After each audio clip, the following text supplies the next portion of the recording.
Nous allons poursuivre les échanges autour des services autonomie, mais en se reposant certaines questions fondamentales non encore abordées ce matin, à commencer par le fait de partir des besoins de l'usager, de la personne âgée, en particulier sur les questions donc, de prévention, de repérage des fragilités, de soutien aux aidants et donc des nouvelles missions que doivent aussi assumer ces SAD. Et pour cela, je vais appeler Véronique Besse, qui est donc députée de Vendée et vice-présidente de l'UNCAS. Bonjour Madame Besse, soyez la bienvenue, ainsi que Thibaut de Saint-Blancard, qui est cofondateur d'Allons-Vie et de compagnie. Comme vous voulez, allez-y. Vous allez bien.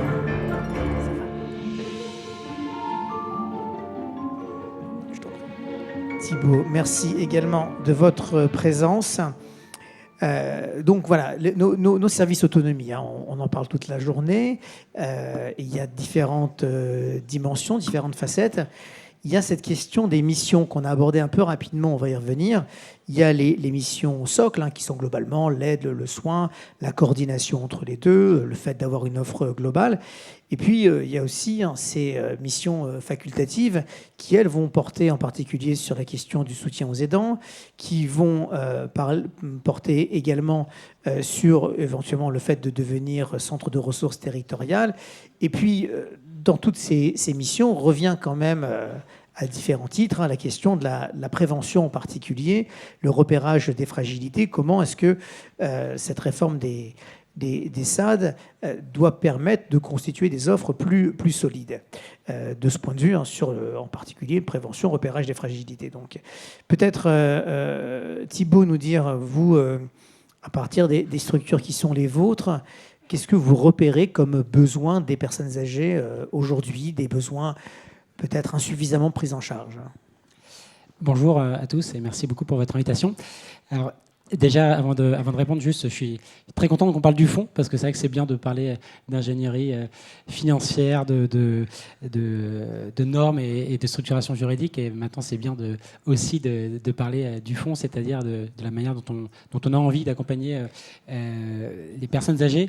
Moi, je pense que ce qui est intéressant avec cette réforme, c'est l'opportunité qu'elle crée d'avoir une approche, on va dire, plus globale de l'accompagnement. Ça fait partie des missions socles. Et pour moi, c'est vraiment l'intérêt principal que j'y vois. C'est-à-dire comment est-ce qu'on va avoir une approche plus globale, plus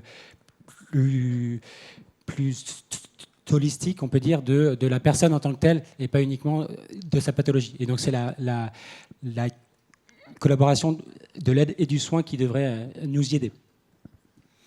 Merci Thibaut pour cette première intervention. C'est bien, on va échanger comme ça là-dessus. Véronique Besse, vous parliez, hein, Thibaut, d'approche holistique, donc vous avez forcément, vous, une vision, hein, depuis l'UNCAS, qui est une vision globale des besoins. Qu'est-ce qu'on note comme évolution et en quoi les SAD, les nouveaux SAD, donc, pourraient y répondre dans ces besoins des personnes âgées? Alors en fait, les réformes, elles sont utiles et nécessaires et elles fonctionnent bien quand il y a une vraie plus-value. Il ne faut pas que ça soit des problèmes en plus ou un millefeuille administratif ou une usine à gaz. Donc j'espère que cette réforme, effectivement, sera conforme à ce qui est attendu, notamment pour les professionnels et bien sûr pour les personnes âgées à domicile. En fait, ce qui vient d'être dit là est tout à fait vrai là, sur la présentation du rapport. Je pense que nos anciens, on le sait, souhaitent rester à domicile le plus longtemps possible. Donc le logement fait partie vraiment des priorités pour adapter le logement aux besoins des personnes âgées, donc leur logement propre ou le logement ailleurs quand c'est utile, mais au moins le logement quand il est à la maison, enfin dans la maison où on a toujours vécu, si on veut y rester, il faut l'adapter. Donc là, il faut vraiment une politique pour adapter ces logements. Après, il y a tout ce qui concerne la prévention, et là, il y a vraiment un rôle des services qui interviennent à domicile pour vraiment que la prévention soit réelle et qu'elle soit bien en amont des problèmes, en fait. Souvent, la prévention, on y pense trop tard. Donc la prévention, ça c'est vraiment un repérage qui doit être fait des éventuels problèmes par les personnes qui interviennent à domicile. Je dirais aussi qu'il y a la formation des personnes qui interviennent à domicile. Parce qu'on voit que le vieillissement est une réalité, on vit de plus en plus vieux, il faut considérer que c'est une chance, il y a de plus en plus de centenaires, et tant mieux, mais quand on s'adresse au grand âge, il faut être formé pour ça en fait. Et la formation, parce qu'on ne s'improvise pas auprès d'une personne âgée de la même façon, une personne âgée qui a besoin qu'on l'accompagne dans la vie quotidienne à 75 ans ou 80 ans, mais qui est relativement valide, et une personne qui est vraiment très âgée et qui a besoin d'une attention particulière. Donc là, il y a une formation. Moi, j'insiste beaucoup sur la formation qui est capitale. Et puis aussi, je terminerai par là, il y a le repérage des aidants, parce que souvent, on le sait, vous le savez aussi bien que moi, que les aidants, ils s'essoufflent quelquefois plus vite que la personne âgée qui les accompagne. Et il faut un repérage des équipes qui interviennent à domicile pour dire attention, tel aidant est en souffrance. Merci Véronique Besse. Thibault, je reviens vers vous. Vous le disiez, c'est important de se parler des sujets de fond et pas que de l'ingénierie. Du coup, j'ai envie de vous poser cette question-là. Est-ce qu'avec cette réforme qui est très absorbante, celle des SAD, il n'y a pas le risque d'être beaucoup tourné, trop tourné finalement vers l'ingénierie, vers la conception juridique, la gouvernance, etc., et pas assez vers des sujets qui sont essentiels. On le dira tout à l'heure avec Yann Lanier en particulier sur l'isolement des personnes âgées. On en parlait à l'instant sur la prévention ou encore sur le soutien aux aidants. Ouais, moi, je pense que la capacité que vont avoir deux structures à bien collaborer entre elles sera effectivement plus importante que leur structuration juridique ou le comment exactement on va faire, et ce dont je ne suis pas du tout spécialiste. Là, en fait, ce qu'on voit, là, nous, aujourd'hui, à l'Envie, on est un SAAD, un SAAD. Ce qu'on voit aujourd'hui, c'est qu'il y a un vrai enjeu à définir qui sera ou comment est-ce qu'on va être ensemble avec SIAD et SAD, le chef d'orchestre de l'accompagnement. On voit qu'il y a, et on le sait, il y a plein de personnes qui sont partie prenante dans l'accompagnement des personnes âgées ou en situation de handicap. Comment est-ce que les deux structures de l'aide et du soin vont collaborer pour pour jouer ce rôle de chef d'orchestre, pour jouer ce rôle avec les aidants, avec également les médecins. On sait l'importance qu'il y a que les médecins soient très en lien avec les personnes accompagnées, notamment pour définir des bons diagnostics, avec aussi des voisins, pourquoi pas. Voilà, les auxiliaires et les aides-soignantes auront vraiment à cœur de faire ça ensemble, et ça, je pense que c'est un des enjeux principaux. Merci Thibault. Véronique Besse, aujourd'hui, sur les territoires, ce que vous constatez, c'est, et notamment du point de vue de l'UNCAS, est-ce qu'il y a des difficultés aujourd'hui pour prendre en charge les besoins des personnes âgées tels qu'on les perçoit aujourd'hui, et ceux des aidants d'ailleurs, sur les fragilités, sur le besoin d'accompagner de façon globale. Vous avez parlé du logement, de l'habitat, mais globalement sur les autres besoins, sur la notion de parcours. Est-ce qu'aujourd'hui les acteurs publics arrivent à bien prendre en charge les besoins ? Alors, je voudrais juste signaler ce que c'est l'UNCAS, je ne sais pas si tout le monde connaît, c'est l'Union nationale des CCAS. Donc en fait, voilà, normalement oui. En fait, on a l'émanation à l'UNCAS des CCAS qui sont adhérents. Chez nous, il y en a plus de 4000. Donc en fait, c'est vraiment des remontées de terrain. Et je pense que c'est très important parce que ce sont des vraies remontées, en général, qui sont très pragmatiques et auxquelles on se doit de répondre. Pour rester à domicile, c'est quelquefois compliqué. Il y a une multitude d'acteurs et la coopération ou le tuilage se fait pas forcément très bien. Ça dépend. Donc là, avec la réforme, on va voir si ça va mieux. Mais en fait, je me dis quelquefois qu'on oublie un peu au cœur de tout ça la personne âgée. En fait, on a tendance quelquefois à l'oublier, de faire à sa place ou de penser à sa place. d'anticiper à sa place. Alors, c'est quelquefois utile, mais souvent, je me dis, on ne la met pas assez au cœur de notre réflexion. Et je pense qu'il faut lui donner une vraie place et non pas faire à sa place. Quand je dis ça, c'est simpliste, mais ça veut dire que quelquefois, on a des grandes théories sur l'accompagnement des personnes âgées, mais est-ce qu'on se pose suffisamment la question, et qu'est-ce qu'en vit, quelles sont les envies de la personne âgée? Voilà.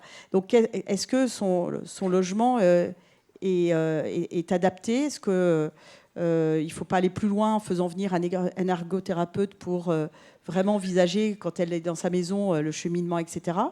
Mais le faire avec elle, non pas imposer. Je dis ça parce que quelquefois c'est difficile. Enfin, il y a des gens qui s'introduisent dans la maison, on le dit c'est comme ça parce qu'il va y avoir des travaux, etc. Je pense que la personne âgée, il faut vraiment l'associer dans la mesure du possible.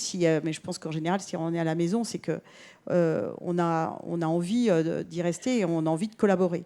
Même chose pour rompre l'isolement, toutes les animations qu'il peut y avoir, ou du moins toutes les personnes qui peuvent venir pour accompagner la personne âgée.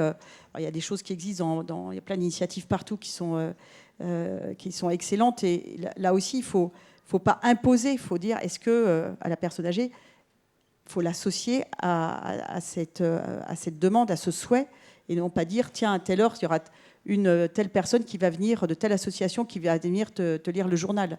Je crois qu'il faut vraiment... Et je pense qu'on recule la dépendance comme ça aussi. C'est-à-dire que à force de faire à la place d'eux, la personne âgée, elle se laisse aller et finalement, elle lâche. Et non, je pense qu'il faut la stimuler et surtout tenir compte de ses besoins et de ses envies. Même chose pour les aidants. Tout ça se fait d'une manière très, très souple en associant les aidants aussi à la vie de la maison, à l'accompagnement de la personne âgée. Et surtout, je pense aussi au repas. Pas imposer forcément un repas, mais demander à la personne âgée ce qu'elle aimerait manger, ce qui lui ferait plaisir, etc. Et ne pas la poser les carottes râpées alors que la personne elle n'a pas envie de carottes le midi, etc., etc. Donc être plus dans l'accompagnement et les vrais besoins. Je pense notamment à un souci quelquefois qui fait que la personne âgée ne peut pas rester à domicile. C'est le soir, c'est à la nuit tombée. On sait que les angoisses naissent à la nuit tombée, où la personne âgée se dit non, c'est pas possible, j'ai des angoisses qui arrivent, etc. Et je pense qu'il y a un gros travail à faire sur l'accompagnement la nuit. Gros travail à faire pour la personne âgée, mais aussi pour assurer la famille, pour assurer les aidants qui ne vivent pas forcément sur place. Très bien, merci Véronique Besse. Thibault, je me retourne vers vous. Aujourd'hui, quels sont si vous avez quelques conseils à donner, quelques bonnes pratiques qui permettraient d'être plus performant, plus en lien avec ces besoins des personnes âgées? Alors déjà, pour compléter ce que je disais tout à l'heure, le fait de rapprocher les SIAD et les SAD, ça crée une vraie opportunité de faire ensemble.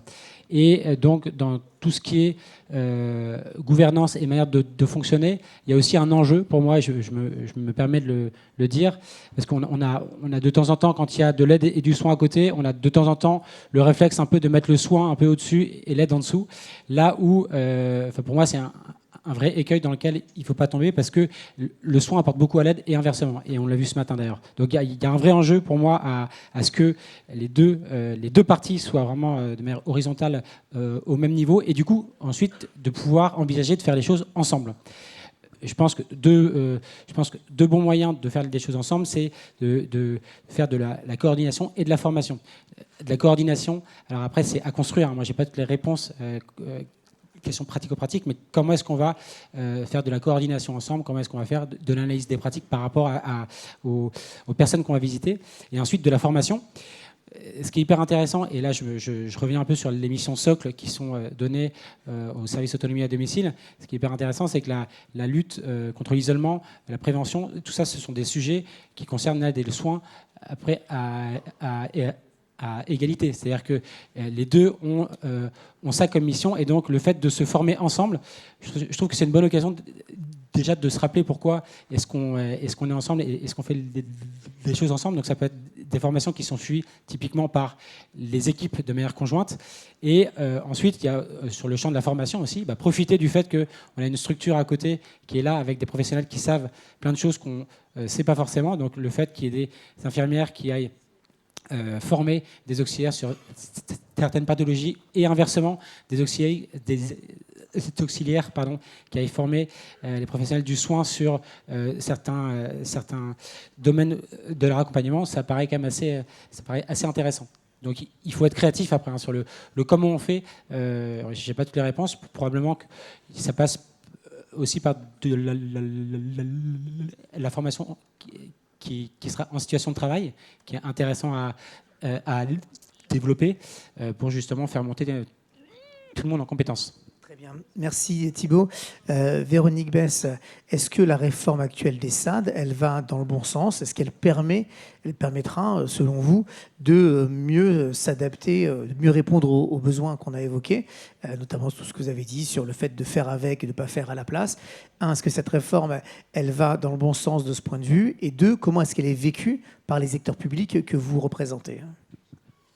Alors j'espère qu'elle va aller dans le bon sens. C'est le but, c'est l'objectif, que ça fonctionne bien et mieux.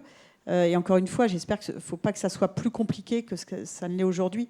Mais au contraire, ça peut être plus riche de partager effectivement ce que vous avez dit, un certain nombre d'expériences et surtout que ça soit beaucoup plus simple pour la personne âgée et pour les personnes qui interviennent à domicile. Donc ça, c'est vraiment l'objectif. J'espère que ça le sera et que tout le monde a contribué à apporter sa petite pierre pour effectivement le partage d'expériences et que ça soit simple, ça soit fluide et que ça ne soit pas qu'administratif et compliqué, juridique, etc. Et que ça soit au final une usine à gaz. Et je pense que c'est vraiment pas l'objectif attendu.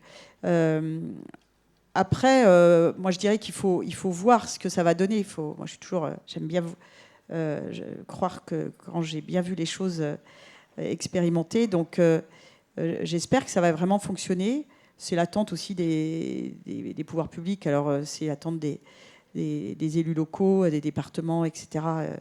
Et voilà, de tous ceux qui apportent aussi des financements. Donc c'est vraiment une attente, mais pour l'instant, on n'a pas trop le retour d'expérience. Donc, on espère tous que ça va fonctionner. C'est l'objectif, encore une fois. Et je pense qu'on pourra en reparler un peu plus tard. Mais c'est vraiment le souhait de tout le monde. Très bien. Merci Véronique Besse. Merci à tous les deux. On peut les applaudir. Thibault de Samblancard, Véronique Besse.